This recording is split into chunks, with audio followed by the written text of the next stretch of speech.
This is a tale from the book of Judges, chapter 19, to be exact. It's about a Levite, his concubine, and an act of violence that led to a civil war. Yeah, you heard me right, a civil war among the tribes of Israel, all starting from one horrible, horrifying night. Levites were part of the priestly tribe, so they were supposed to be the spiritual leaders of Israel. He's got a concubine, which is sort of like a secondary wife back in those days. But things between them aren't great. The concubine runs away from him, back to her father's house in Bethlehem.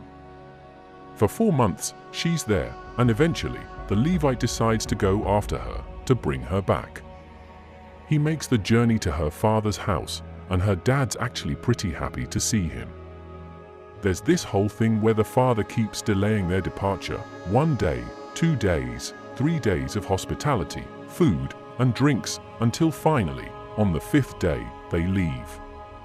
But it's late in the day, so they end up stopping in a town called Gibeah to spend the night.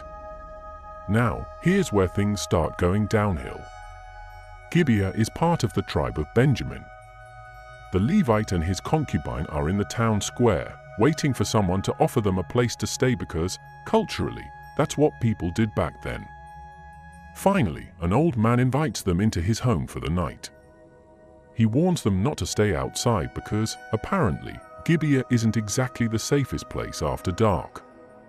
Oh, right? As night falls, the house gets surrounded by some wicked men from the town, yeah, like a mob. They bang on the door, demanding the old man hand over the Levite so they can, well, assault him. Sound familiar? It's almost a mirror of what happened in Sodom and Gomorrah. Now, the old man does something completely shocking. He offers up his virgin daughter and the Levite's concubine instead. It's horrifying, but things get even worse. The Levite hands over his concubine to the mob.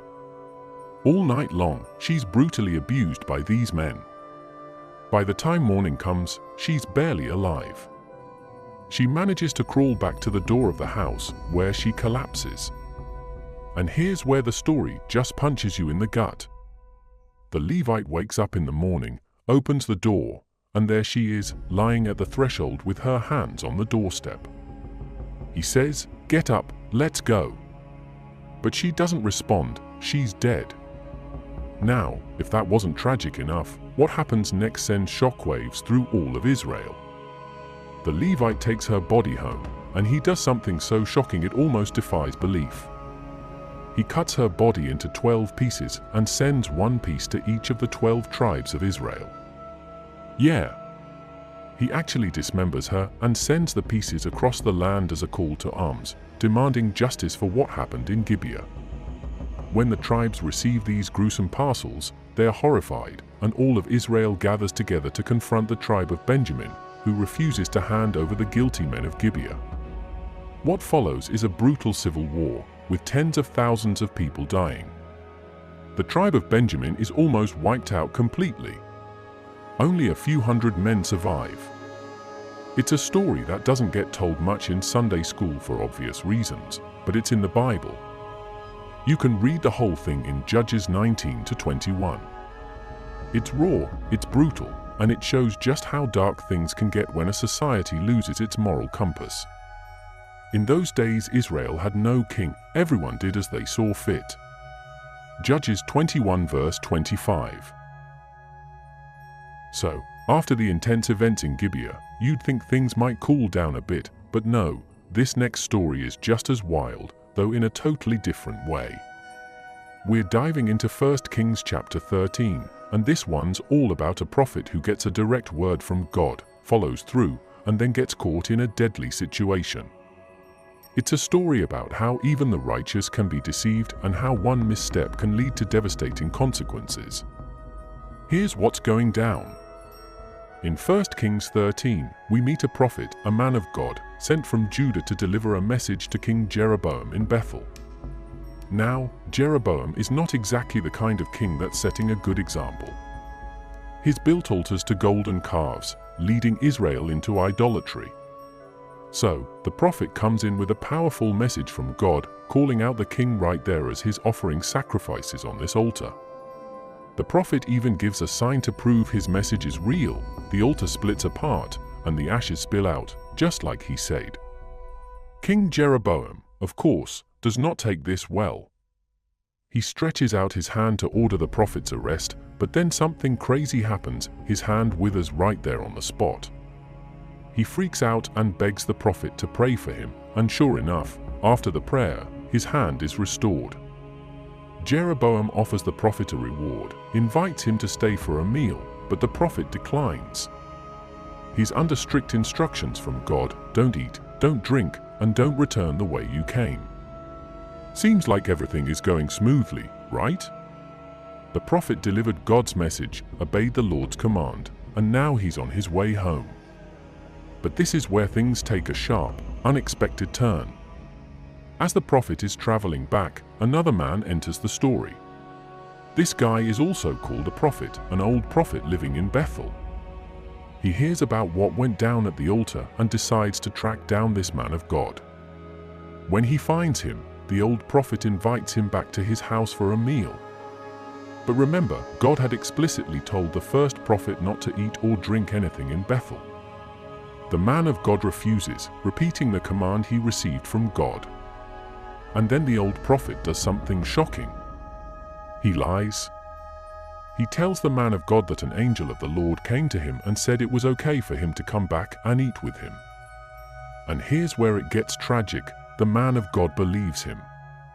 They go back to the old prophet's house, and while they're eating, the old prophet suddenly receives a real word from God. The message? The man of God is going to die because he disobeyed God's command. As soon as the meal is over, the man of God gets back on his donkey, continuing his journey. But he doesn't make it home. On the road, a lion attacks and kills him. Here's the eerie part: the lion doesn't eat the body or the donkey. It just stands there, guarding the corpse, as if to show this was no random accident. People pass by and see the strange sight: the man of God lying dead on the road, the lion standing next to him, and the donkey unharmed. The old prophet, the very one who deceived him, hears about this and goes to retrieve the body. He buries the man of God in his own tomb, mourning for him, and tells his sons that when he dies, he wants to be buried in the same tomb, next to the man of God. Alright, so far we've covered stories of extreme violence and deception, but now we're moving into something just as dramatic and gut-wrenching: the story of Jephthah, a man whose rash vow leads to one of the most heartbreaking moments in the Bible. This story comes from Judges chapter 11, and trust me, it'll leave you thinking long after. So, let's set the scene. Israel is in trouble, as usual during this time in the book of Judges. They've turned away from God, and now the Ammonites, a neighboring nation, are coming after them. Israel, desperate for a leader, turns to Jephthah, a warrior known for being tough. Here's the thing though, Jephthah's background is complicated. He's the son of a prostitute, and because of that, his half-brothers ran him out of their home when he was younger. But now that Israel is in need, they're calling on him to lead them in battle. And despite everything, Jephthah agrees to help, but not without negotiating some terms. He tells the leaders of Israel, "If you want me to lead you, and if the Lord gives me victory, I want to be your leader permanently."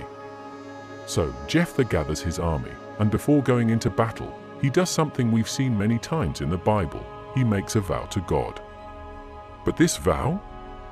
It's a big one, and it's about to take this story in a tragic direction. Jephthah promises that if God grants him victory over the Ammonites, he will sacrifice whatever comes out of the doors of his house first when he returns home. Well, Jephthah leads Israel into battle, and they win.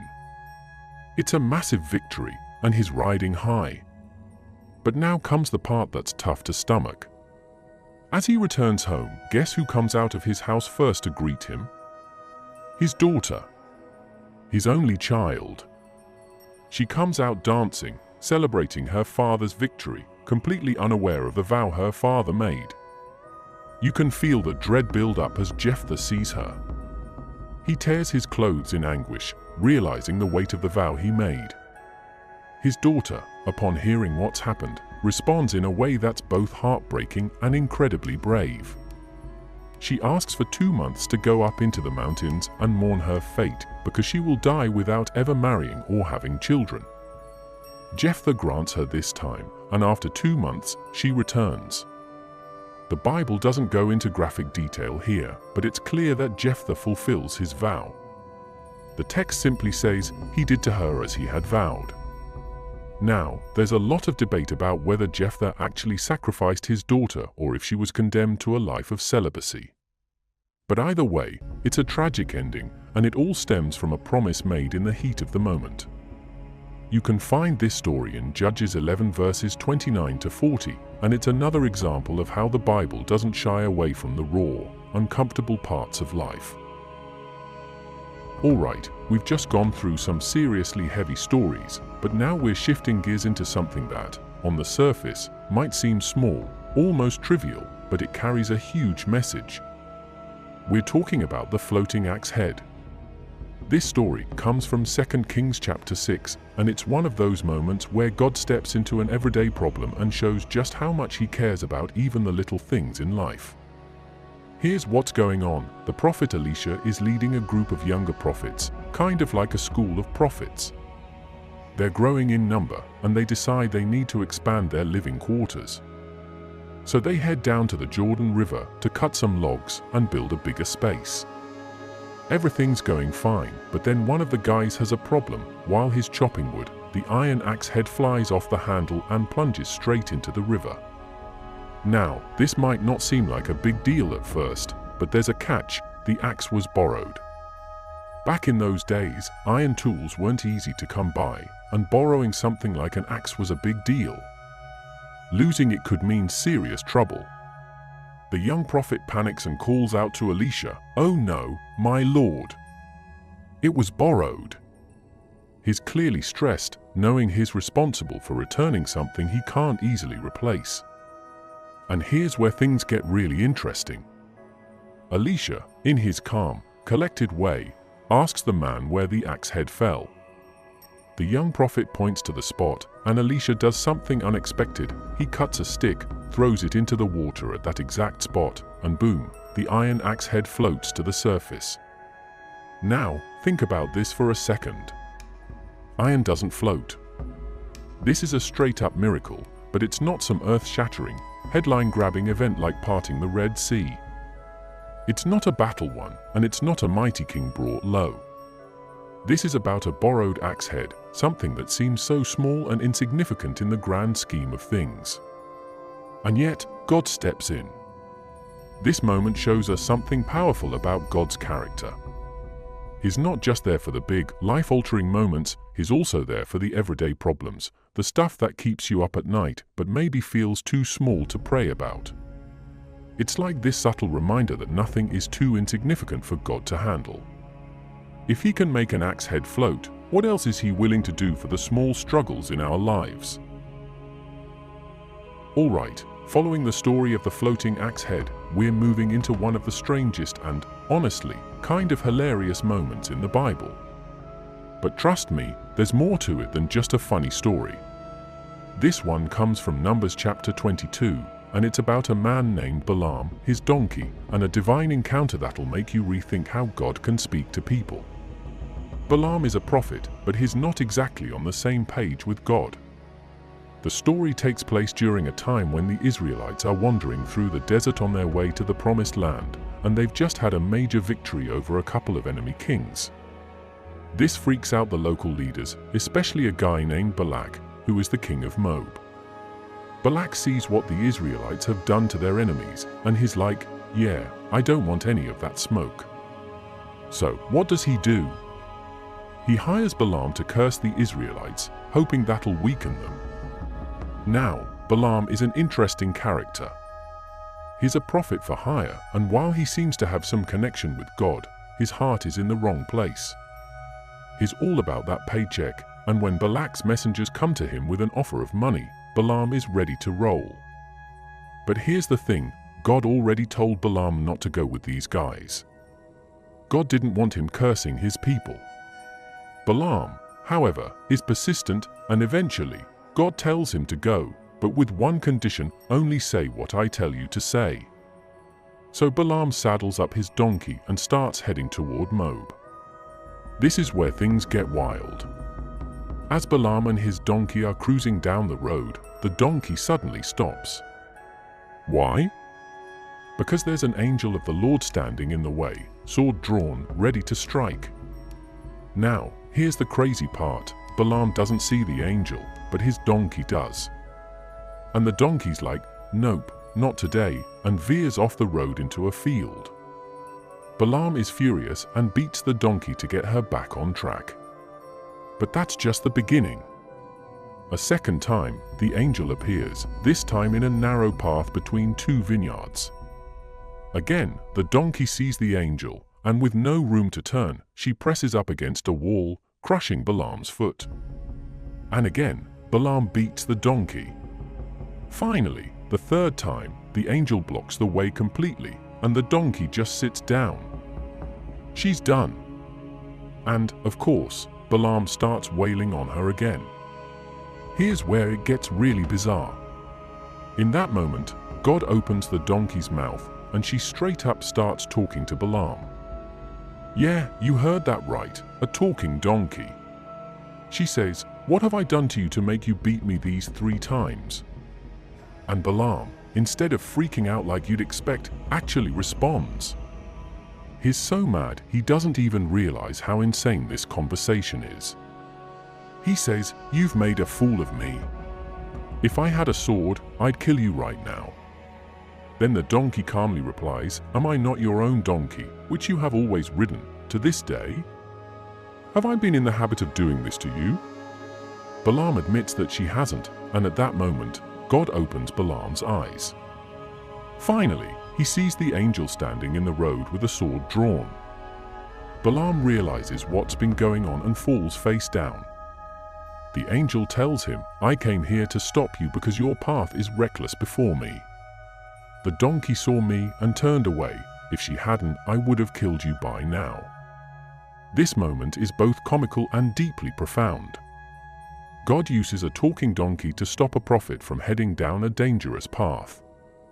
It's a reminder that God can use anything, or anyone, to get our attention, even when we're too blind or stubborn to see what's right in front of us. Balaam ends up continuing his journey, but he can only speak the words God puts in his mouth, and spoiler alert, instead of cursing Israel, he blesses them multiple times, much to Balak's frustration. Alright, after the intense stories we've already covered, we now arrive at a moment that's both shocking and tragic, but this time it's all about a single act of disobedience with devastating consequences. This story, found in 2 Samuel chapter 6, revolves around the Ark of the Covenant, a sacred object representing the very presence of God, and a man named Uzzah, whose intentions were good but whose actions led to his sudden death. King David is finally bringing the Ark of the Covenant to Jerusalem. It's a huge celebration, David's leading the way, and the people are rejoicing. They've been through a lot, and this moment is a big deal for the nation of Israel. The Ark, which has been kept in various locations since the time of Moses, is now going to its rightful place in the heart of Israel. Now, here's where things start to go wrong. The Ark is being transported on a cart pulled by oxen, but here's the thing, it was never supposed to be transported that way. According to the instructions given in the law of Moses, the Ark was meant to be carried on poles by the Levites. But in their excitement, they put it on a cart, probably trying to make the trip faster or easier. It's a small detail, but this mistake sets the stage for what's about to happen. As they're traveling along, the oxen stumble, and the Ark starts to tip. Uzzah, one of the men walking alongside the cart, reaches out to steady it. He touches the Ark, and in that instant, he's struck down by God. Uzzah dies right there, in front of everyone. Now, you're probably thinking, wait, what? He was just trying to help, right? And you're absolutely right, Uzzah's intention was good. He didn't want the Ark to fall to the ground. But here's the thing, the Ark was so holy, so set apart, that no one was allowed to touch it. Even though Uzzah's act seemed harmless, it violated God's law, and the consequences were immediate. David is devastated. He's angry, confused, and afraid. He stops the entire procession and leaves the ark at the house of a man named Obed-Edom. The whole event throws a shadow over what was supposed to be a joyous occasion. The Bible says that David was afraid of the Lord that day and asked, "How can the ark of the Lord ever come to me?" The ark stays at Obed-Edom's house for 3 months, and during that time, God blesses Obed-Edom and his household. Finally, David realizes that he must handle the ark with the utmost care and reverence. When they eventually bring it to Jerusalem, it's done the right way by the Levites, carrying it with poles, as the law had instructed. Now, this story is a tough one because it challenges our understanding of God's holiness. Uzzah's death feels harsh because his heart seemed to be in the right place. But it serves as a reminder that God's instructions matter, and even well-intentioned actions can have serious consequences if they go against his commands. You can find this story in 2 Samuel 6 verses 1 to 7. It's a striking example of how seriously God's presence and holiness were taken, and it underscores the importance of obedience, even when our intentions seem good. Alright, so that wraps up our journey through some of the Bible's most forgotten yet powerful stories. From civil war sparked by brutal injustice to prophets deceived into disobedience, and even a talking donkey, the Bible is packed with stories that challenge us, shock us, and make us think deeply about faith, obedience, and how God moves in unexpected ways. Thank you so much for sticking with us through these incredible stories. If you enjoyed this video, don't forget to like, comment, and subscribe. Your support helps us bring more of these fascinating biblical narratives to life, and I'd love to hear your thoughts in the comments below. Until next time, God bless you all.